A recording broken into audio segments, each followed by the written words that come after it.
এই মুহূৰ্তত পোহৰ লাইভেটৰ প্ৰতিজন দৰ্শকক জনাইছো যে গুৰুত্বপূৰ্ণ খবৰ যোৰহাট নগৰৰ মাজমজিয়াত শংকৰদেৱ সেমিনাৰী বিদ্যালয়ৰ সন্মুখৰ পুখুৰীত এটা মৃতদেহ উদ্ধাৰ কৰা হৈছে। উদ্ধাৰ হোৱা মৃতদেহটো যোৰহাটৰ মাছৰহাটৰ নিবাসী জিতু শইকীয়া ওৰফে ধুনুকণৰ বুলি জানিব পৰা গৈছে আৰু ইতিমধ্যে চিনাক্ত কৰা হৈছে আৰু আৰক্ষীয়ে মৃতদেহ উদ্ধাৰ কৰি মৰণোত্তৰ পৰীক্ষাৰ বাবে প্ৰেৰণ কৰিছে বুলি জানিব পৰা গৈছে।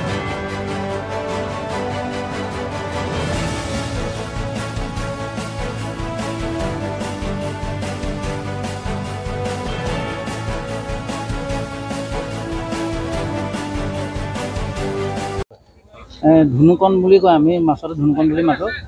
তেওঁৰ বাপেকৰ নাম ৰাম শইকীয়া, ককাকৰ নাম দীপক শইকীয়া, তেওঁৰ ভায়েক হয়। তেওঁৰ নামটো কি বুলি ক'লে দাদা? হা, তেওঁৰ নাম আমি ধুনুকণ বুলি মাতোঁ।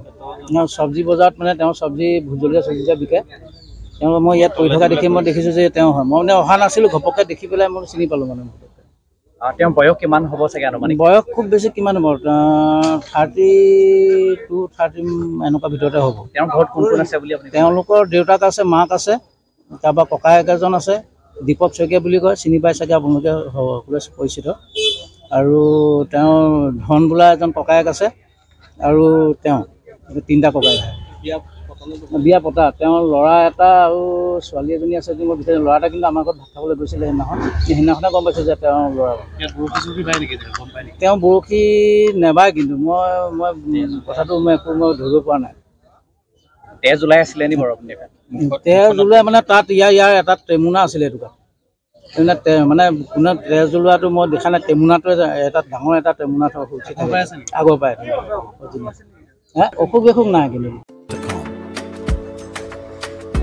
যোৰহাট তথা অসমবাসীৰ বাবে সুখবৰ। উজনি অসমৰ লগতে যোৰহাটৰ শিশু যুৱক যুৱতী মহিলাসকলৰ বাবে এয়া সুখবৰ।